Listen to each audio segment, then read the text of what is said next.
우리 사람은 굉장히 예민한 것 같습니다. 제가 이게 보청기를 끼거든요. 근데 보청기를 끼는데 약을 갈질 않아가지고 조금 잘 안 들려가지고 당황을 하고 있었습니다. 굉장히, 그래서 다른 걸 끼웠는데 이상하게 들리는 거예요. 그래서 지금, 조금 당황했습니다. 어느덧 우리가 지금 11월 첫째 주를 맞이했습니다. 참 시간이 굉장히 빠릅니다. 우리는 시간이 지나면 반드시 그 시간 속에서 살아왔던 것에 대한 결과가 반드시 주어진다는 것을 우리는 삶을 통해서 알 수 있습니다. 그 결과가 좋은 결과든 나쁘든 결과든 좋지 못한 결과든 일단은 시간이 흐른 다음에는 반드시 그 결과를 우리는 보게 됩니다. 사랑하는 우리 성도님들께서 좀 살아오시면서 시간이 지날수록 좋은 결과가 많이 맺어져서 하나님 앞에 쓰임받는 그런 복된 삶과 후손과 가정이 되시기를 기도합니다. 예수님께서 농부가 씨를 뿌린 다음에 시간이 지나서 그 결과가 어떻게 지금 나타났는지, 그리고 그 결과가 나타나기 전까지 어떤 반응 때문에, 어떤 반응을 해서 그 결과가 주어졌는지를 오늘 본 말씀 속에서 지금 보여주고 있습니다. 그래서 오늘 예수님께서는 이 비유 말씀을 통해서 우리들의 신앙이 어떻게 살아야 해야지만 하나님이 원하시는 그런 삶을 살아갈 수 있고 또한 결실을 할 수 있는가, 이걸 여러분들 잘 익히 들으셨던 그 4가지 밭 비유에서 말씀을 하고 있습니다. 예수님께서 어떤 한 농부가 밭에 씨를 뿌리기 위해서 이제 밭에 나갑니다. 나가서 씨를 뿌립니다. 뿌리는데 여기 지금 밭이 4가지 밭이라 그러니까 많은 분들이 이렇게 생각합니다. 밭이 이쪽에 한 밭이 있고 또 저쪽에 한 밭이 있고 또 이렇게 4가지 밭이 따로따로 떨어져 있는 밭으로 생각하는데 오늘 본문 속에는 그런 밭이 아닙니다. 한 밭입니다. 똑같은 한 밭에 각자 환경이 다른 밭이라는 것입니다. 왜냐하면은 이걸 이해하기 위해서는 그때 당시 팔레스타인 지방, 그러니까 이스라엘 지방이죠. 이스라엘 지방에서 씨를 뿌리던 그 배경을 알면 이해가 됩니다. 이스라엘 백성들은 씨를 뿌릴 때 지금 현대 우리 농부들이 씨 뿌리는 거하고 좀 다릅니다. 지금 현대 우리 농부들은 씨를 뿌리기 위해서 갈아엎죠. 갈아엎고 또 좋지 않은 건 다 골라내고 싹 그 농구경을 잘 관리해서 그런 다음에 거기다가 씨를 뿌립니다. 그런데 당시에 이스라엘 나라는 그렇게 씨를 뿌리지 않았습니다. 그 당시에는 똑같은 밭에 그냥 거기에 돌들도 있었고 또한 옆에라든지 군데군데 잡초도 있고 또한 거기에 가시덤불도 있었고 길도 있었습니다. 이 길은 어떤 길이냐면 밭 밖에 있는 길이 아니라 농부들이 밭 안에서 항상 작업을 할 때 다니는 길을 말합니다. 그렇기 때문에 이 4가지 밭은 한 밭에서 이루어지는 겁니다.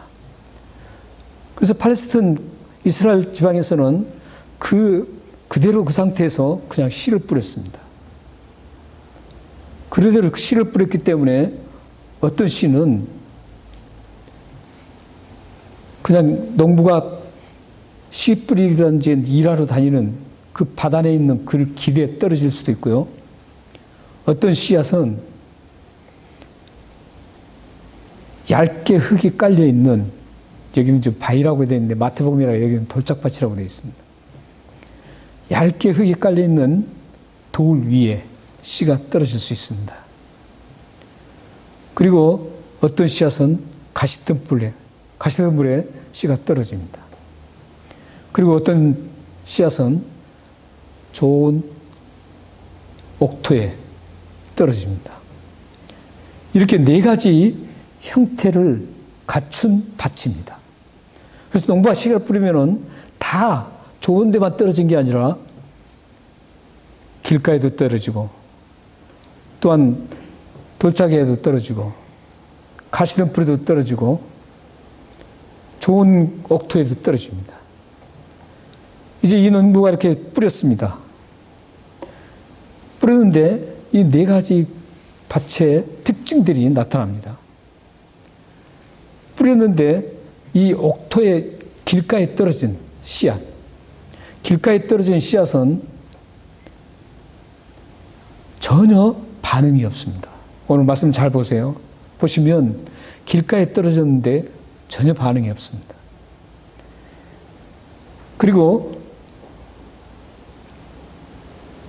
바위 위에, 얕은 흙이 깔려있는 바위 위에 떨어진 씨앗은 약간 반응합니다.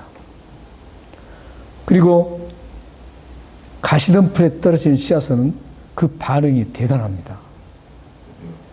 근데 우리는 여기서 중요한 건 뭐냐면 이 씨앗이 무엇을 의미하냐는 것이죠. 이게 중요합니다. 가장 중요한 것은 지금 씨앗입니다. 그렇기 때문에 이 씨앗이 무엇을 의미하는지 11절 말씀을 한번 보시기 바랍니다. 네, 11절을 한번 같이 읽겠습니다. 자, 시작.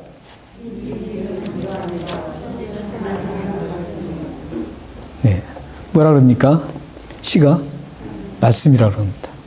이 말씀은 그냥 어떤 말씀이 아니라 디모데후서 3장 15절에서 17절에 있는 말씀을 말합니다. 하나님 말씀을 말합니다. 하나님 나라를 일으키는 하나님 말씀, 또한 우리를 구원으로 인도하는 그 하나님 말씀, 우리를 구원받은 우리를 영적으로 성숙하게 만드는, 자라게 만드는 그 말씀을 말합니다. 그래서 이 말씀은 그냥 단순한 말씀이 아니라 우리들에게 가장 필요한, 온 인류에게 가장 필요한 말씀을 말합니다. 하나님 말씀입니다. 이 하나님 말씀이 지금 마음밭에, 각자의 마음밭에 뿌려지는 것을 지금 의미하고 있습니다. 그래서 사람마다 이런 네 가지의 마음을 가지고 있는 사람이 있습니다. 사람마다 어떤 사람은 길가와 같은 밭입니다. 예를 든다면 말씀을 듣습니다. 듣는데 그 말씀이 하나도 흡수가 되지 않습니다. 반응이 안 됩니다. 반응이 전혀 없습니다. 그렇게 반응이 없이 노출된 그 말씀을 누가 와서 그것을 뺏어갑니까? 12절에 보시면 마귀가 와서 뺏어갑니다. 마귀가 이 말씀을 뺏어간 목적이 뭡니까? 구원받지 못하게 하기 위해서. 오늘 말씀이 지금 나오는 말씀입니다. 구원받지 못하게 하려고 이 마귀가 그 말씀을 빼앗아갑니다. 그러니까 전혀 이 말씀에 대해서 전혀 흡수가 안 됩니다. 반응이 안 됩니다. 이런 현상이 어디에서 많이 나타나냐면 총동원 주일에서 많이 나타납니다.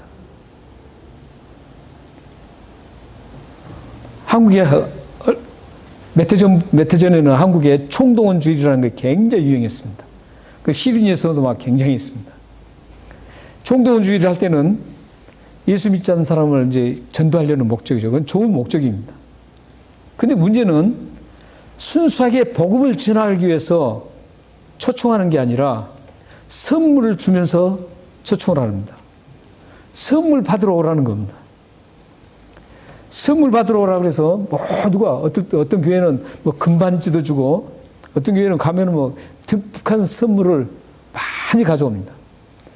그래서 무조건 성경 말씀, 이 하나님 말씀, 구원을 일으키는 하나님 말씀, 우리를 새롭게 변화시키는 하나님 말씀, 성도들의 신앙을 계속 성숙하게 만드는 하나님 말씀에 관심이 없습니다.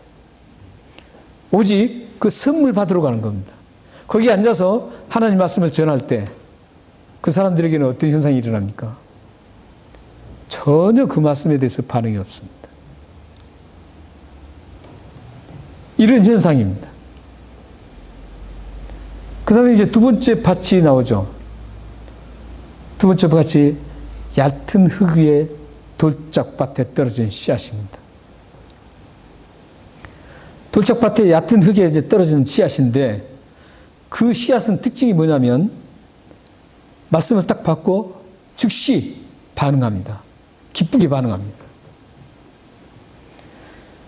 말씀을 듣고 즉시 기쁨으로 반응을 해요. 반응을 하는데 오래가지 못합니다.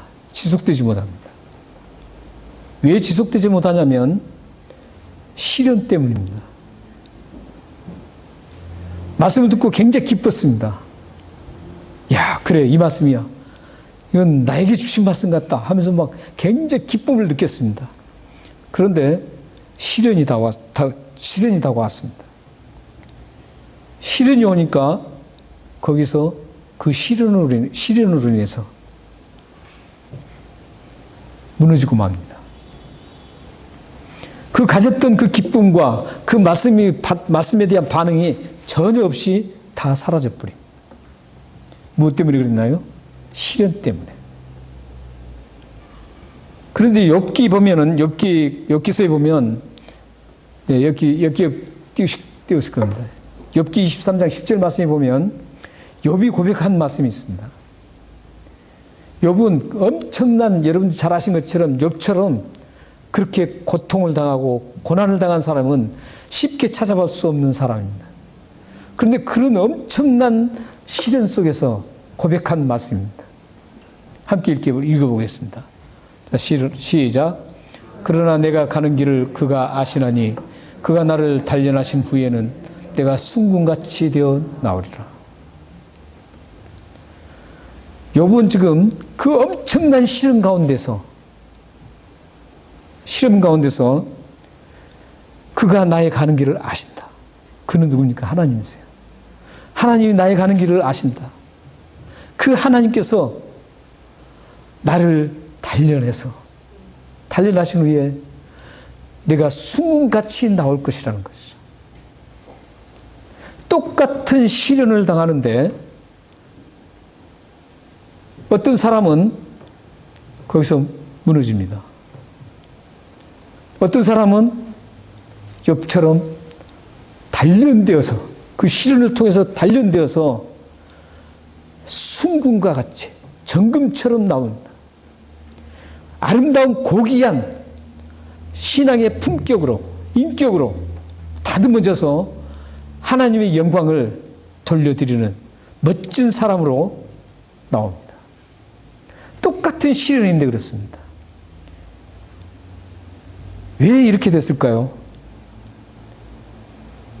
무엇 때문에 어떤 사람은 시련을 통해서 더욱 아름다운 모습으로 단련돼서 멋진 신앙인이 되고 어떤 사람은 그 시련 때문에 자기가 기쁨으로 받아들였던 그 복음을, 하나님 말씀을 다 소멸될까요? 그건 왜 그럴까요? 오늘 본 말씀은 그 이유에 대해서 이렇게 말씀합니다. 말씀이 깊이 뿌리를 내리지 못했기 때문이라는 겁니다. 살아계신 이 하나님 말씀을 깊이 뿌리 내리지 못했기 때문입니다. 그렇기 때문에 이 말씀을 깊이 뿌리를 내리는 사람은 어떤 시련이 오고 어떤 그 엄청난 감당할 수 없는 그런 시련이 올지라도 전혀 요동치 않습니다. 나의 길을 아시는 하나님이 계신 걸 알고 하나님이 나를 지금 단련해서 나를 순금처럼 나오게 할 것이라는 아름다운 신앙 있는 모습으로 나오게 할 거라는, 그래서 그 모습을 통해서 하나님의 살아계신 하나님을 드러내고 하나님의 영광을 나타내는데 사용될 거라는 것을 알게 됩니다. 하지만 말씀에 뿌리를 내리지 못한 사람은 조그만 시련에도 그는 무너지고 맙니다. 가졌던 기쁨이 다 사라집니다. 잠시 있다가 사라져 버립니다. 여러분들은 말씀에 뿌리를 내려야 할 이유가 여기에 있습니다. 여러분들이 하나님 말씀을 대면하고 하나님 말씀을 공부하고 하나님 말씀을 묵상하는, 이게 아무것도 아닌 것처럼 여기지만 그렇지 않습니다. 이 살아계신 하나님 말씀은 여러분을 구원으로 이끌어 주셨고 여러분의 신앙을 하나하나 아름답게 다듬는 작업을 해주는 게 이 하나님 말씀밖에 없습니다. 여러분이 의지를 가지고 내가 이렇게 살리라 해도 안 됩니다. 이렇게 살리라고 몸부림치는 그 모습이 바로 뒤에 나오는 가시떨기 밭입니다. 가시떨기 밭입니다. 밭은 이제 하나님 말씀이 마음에 뿌려졌습니다. 그 말씀을 부여잡고 몸부림치는 사람이 가시밭입니다. 그런데 그렇게 몸부림치다가도 세 가지 요인 때문에 흔들리고 결국은 무너지고 맙니다. 그 세 가지가 뭡니까? 오늘 본 말씀 한번 보십시오. 14절 한번 보시기 바랍니다. 14절 한번 같이 읽겠습니다. 자, 시작. 맞습니다.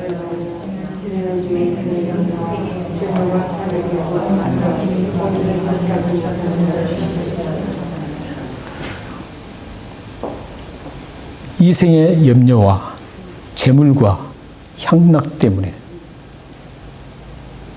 무너지고 맙니다. 근데 여기서 우리는 이 14절에서 중요한 두 가지 단어를 보셔야 됩니다. 주목해 봐야 됩니다. 그 중요한 단어가 뭐냐면 지내는 중, 이 단어하고 기운이 막혀 이 단어입니다. 이 지내는 중이라는 단어의 의미는 어떤 의미냐면 하나님 말씀을 받고 그 말씀대로 살으려고 나가는 그 진취적인 단어입니다.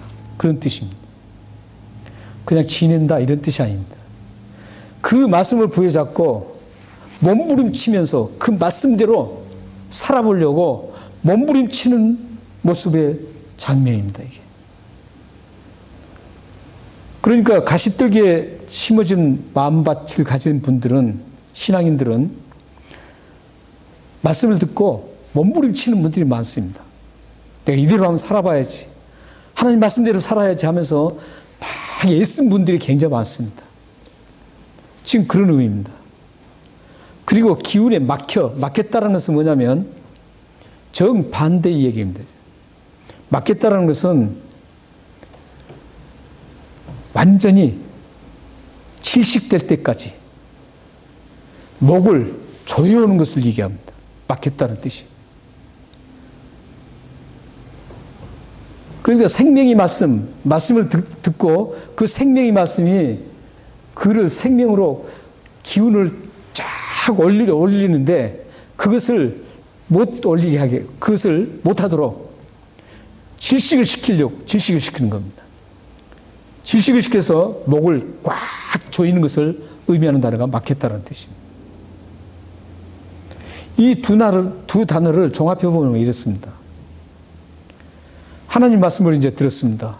듣고 굉장히 큰 감동을 받습니다. 저 말씀은 정말 나를 생명을 살리는 말씀이고 나의 영혼을 활기차게 만들어준 말씀이라고 확신을 하고 그 말씀대로 살려고 몸부림치고 발버둥을 치는 겁니다. 그런데 그렇게 계속적으로 살아오려고 몸부림치고 있습니다. 그런데 이생의 염려와 재물과 향락이 계속 그걸 못하도록 질식시키고 목을 지어온 겁니다. 끊임없이, 현재 진행형이거든요. 끊임없이 계속적으로 목을 재어온 겁니다. 그러면 이 사람은 계속적으로 말씀대로 이 말씀을 부여잡고 몸부림칩니다. 그러다가 끝내는 무너지고 맙니다.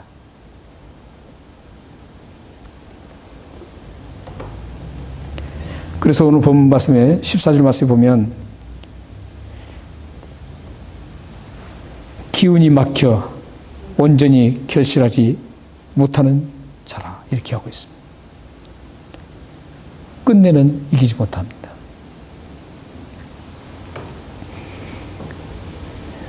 왜 그렇습니까? 이것도 역시 말씀과의 관계입니다. 살아계신 하나님과의 관계입니다. 지금 씨앗이 말씀이라고 그랬지 않습니까? 씨앗이 떨어졌는데 그 씨앗이 떨어져서 그 속에서 생명력 있게 왕성하게 일어나서 조여오는 그 목, 이생의 염려 같은 이런 것들을 다 물리칠 수 있어야 됩니다. 그리고 재물, 여기서는 재물은 어떤 재물이냐면 풍성해서 사치하고 낭비하는 것을 의미합니다. 이 염려라는 것은 어떤 뜻이냐면 마음이 방향을 잡지 못하고 이것 때문에 금세 걱정하는 것을 얘기합니다. 또 저일이 생기면 또 저일에 대해서 걱정하고 갈팡질팡하면서 그 걱정하는 것을 이 염려입니다. 하나님 말씀으로 살아계신 이 하나님 말씀이 그 염려를 갈팡질팡하는 것을 제거시키고 확실하게 하나님 말씀 하나님만 붙들고 나갈 수 있는 그런 담대한 신앙을 가져야 된다. 그런데 이 가시밭각 같은 마음을 가진 사람은 거기까지 가지 못한 것. 그리고 재물에 대해서 쉽게 무너집니다. 낭비하고 사치하는 이런 일에 쉽게 무너집니다. 그 일은 하나님 말씀이 그것을 막지 못하기 때문에 오히려 그 기운이 더 세서 하나님 말씀이 막혀버렸기 때문에 그럽니다. 그리고 향락입니다. 향락은 정의롭지 못하는 즐김입니다. 우리는 인생을 즐겨야 됩니다. 하지만 그 즐기는 것은 하나님이 허락한 한도에서 즐겨야 됩니다. 하나님께서 기뻐하시는 그 한도에서 즐기는 게 성경적인 즐김입니다. 여러분들이 어떤 즐김을 가졌는지, 어떤 것을 즐기고 있는지 모르겠지만, 그게 하나님께 온당하지 못한 즐김이라면, 그것은 향락입니다. 하나님 말씀이 그런 향락을 제압해야 된다. 그런데 반대로 그 향락에 의해서 하나님 말씀이 매몰돼 버립니다. 이게 가시떨기 밭의 특징입니다. 결국은 하나님 말씀의 능력이 우리 속에서 강하게 일어나야 됩니다. 그러기 위해서는 부단히 하나님 말씀을 붙잡고 살아야 됩니다. 하나님께서 내가 이 말씀을 통해서 하나님이 이 말씀을 통해서 나에게 힘을 허락해 달라고. 그런데 말씀이 없다면 가능하지 않죠. 그래서 하나님 말씀이 없다면 전혀 그것은 이런 가시떨기의 그 투쟁이 이루어질 수가 없습니다. 그것은 길가밭에 떨어진 하나님 말씀과 똑같습니다. 여러분들이 하나님 말씀을 우습게 여기시면 안 됩니다. 우리는 지금 빠른 시간 속에서 지금 살아가고 있습니다. 여러분이 언제 하나님 앞에 설지 모릅니다. 사과가 익은 사과만 떨어진 게 아니라 풋사과도 떨어집니다. 나는 이 나이니까 떨어질 리가 없다고 생각하지만 그렇지 않습니다. 언제 될지 모릅니다. 그렇기 때문에 우리는 지금, 현재 하나님 말씀에 묻혀 살아야 됩니다. 현재 이 하나님 말씀과 나와 동행을 해야 됩니다. 그래야만 이 말씀이 나를 이끌어가고 이 생의 염려와 재물과 향락을 이길 수 있는 능력을 이 하나님 말씀이 우리에게 제공해 주는 겁니다. 이제 마지막으로 보면 15절 말씀 보면 우리가 원하는 그 마음밭이 나옵니다. 함께 읽겠습니다. 시작. 좋은 밭에 있다는 것은 착하고 좋은 마음으로 말씀을 듣고 지키어 인내하는 결심하는 자라. 여기 보면 좋은 밭, 좋은 땅에 그 떨어진 씨앗의 특징이 있습니다. 두 가지 특징이 나오죠. 하나는 뭐냐면 착하고 좋은 마음으로 말씀을 듣고 지킨다 이겁니다. 우리는 말씀을 굉장히 많이 듣거든요. 요즘 현대에는 지금 말씀을 얼마나 많이 듣는지 모릅니다. 인터넷상으로도 그분이 참 말씀을 잘 전한다고 해서 엄청나게 듣습니다. 여러분들이 말씀을 들으려면 얼마든지 들을 수 있습니다. 그러나 듣는 것 중요하지만 거기에서 머무르면 그것은 들으면 안 합니다. 지켜야 된다는 것. 말씀을 듣지 않고는 지킬 수가 없죠. 그래서 이 말씀을 들어야 됩니다. 근데 듣고 끝나는 게 아니라 그 말씀을 지켜야 되는 것. 그리고 또 한 가지가 뭡니까? 인내로 끝까지 참는 겁니다. 시련이 와도 끝까지 참는 겁니다. 그리고 염려가 엄습해도 그것을 이기면서 끝까지 이기면서 가야 합니다. 낭비하고 싶고 소비하고 싶고 사치하고 싶지만 그것을 끝까지 참고 이기고 나가야 되는 것. 인내해야 됩니다. 마음껏 누리고 살고 싶지만 그것을 끝까지 참고 인내해야 합니다. 이렇게 끝까지 참고 끝까지 하나님 말씀에 매달려서 하나님의 도우심을 받으며 살아가는 그 사람이 결실한다는 것. 이게 좋은 땅입니다. 좋은 땅에 뿌려진 씨앗은 좋은 땅의 특징대로 그 땅이 뭐 비옥하고 거름이 많아서가 아닙니다. 누가복음에는 앞에 보면 결실할 때 누가복음에는 100배 열매만 나옵니다. 그런데 마태복음이나 마가복음에는 100배, 60배, 30배 열매를 맺는다 그러면 그것은 어떤 의미인 줄 아세요? 똑같은 밭에 떨어졌는데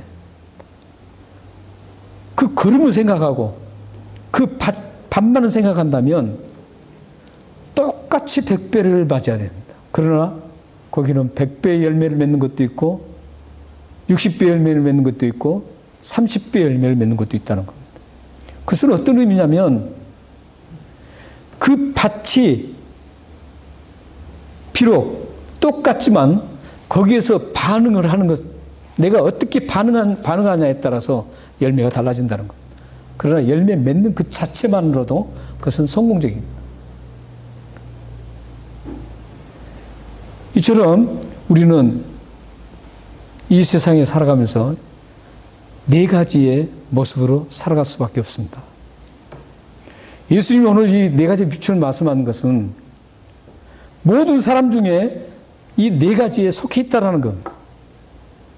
여러분은 여기에서 어디에 속해 있습니까?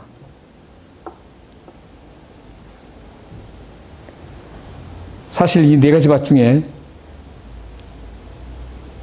크리스천들, 일면 그리스도인이라고 하는 분들이 가장 많이 쉽게 볼 수 있는 곳이 가시떨기 밭입니다. 그래도 그리스도인인데 그래도 살려고 노력하지 않습니까? 애쓰지 않습니까? 하나님 말씀대로 살아보려고 합니다. 하지만 그 앞에 현실적으로 다가오는 세상에 그 현실적으로 다가오는 것, 급변한 시대에 그 다가오는 그 현실들, 그 현실을 보면서 무너져 버립니다.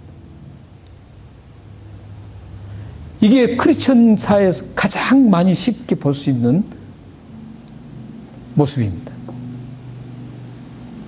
길가밭이 아니에요. 돌짝밭도 아닙니다. 이런 모습은 마치 진정한 크리스천처럼 보입니다. 이런 모습을 가진 사람들은 딱 보면 이야, 저 사람 정말 믿음 좋은 사람처럼 보입니다. 그러나 세상과의 맞부딪혔을 때 거기서 무너지고 맙니다. 그런 사람은 역시 결실을 못하는 것은 돌짝밭이나 길가밭이나 똑같습니다.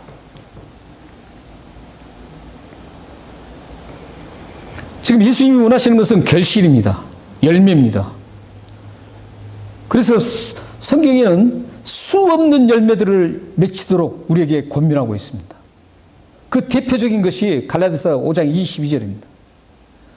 성령의 9가지 열매. 그 열매를 맺기를 원하고 있습니다. 그 열매를 많이 맺느냐 적게 맺느냐는 관심이 없습니다. 하나님은. 왜냐하면 그 열매는 하나를 맺든 사랑의 열매를 하나를 맺든 100개를 맺든 그 관계에 없습니다. 그 사람에게 주어진 분복이 있기 때문에, 몫이 있기 때문에 하나님은 열매를 맺느냐 못 맺느냐 거기에 관심이 있습니다. 오늘 네 가지 밭 중에 세 가지 밭은 열매를 못 맺는다는 건 동일한 모습을 가지고 있습니다. 단 한 가지 좋은 땅에 뿌려진 그 씨앗만이 열매를 맺었습니다. 사랑하는 여러분들이 이 열매를 맺기 위해서 어떻게 해야 할까요? 씨앗인 말씀을 어떻게 내가 반응하냐. 그 말씀을 내 속에 깊이 뿌리 박아서 이 생명의 말씀이 그 어떤 세상 것들을 다 제거할 수 있도록 여러분들이 말씀을 부단히도 붙잡고 살아야 합니다. 말씀 없는 사람은, 말씀 없는 삶은 절대 세상을 이길 수 없습니다. 이 세상을 이길 수 있는 것은 오직 말씀밖에 없습니다. 여러분 의지로도 이길 수 없습니다. 여러분 생각으로도 이길 수 없습니다. 하나님의 말씀이 역사를 일으켜서 여러분들을 도와주실 때 그 말씀이 떠오르고 그 말씀이 여러분들을 강하게 압박해 올 때 여러분들이 그 말씀으로 승리할 수가 있습니다. 사랑하는 여러분들이 이 말씀으로 승리하셔서 많은 결실을 여러분 가정에 맺으시고 여러분 삶과 자녀들이 결실을 맺어서 하나님께 영광을 돌려드리는 그러한 복된 여러분의 삶과 가정이 되기를 축원합니다. 기도하겠습니다.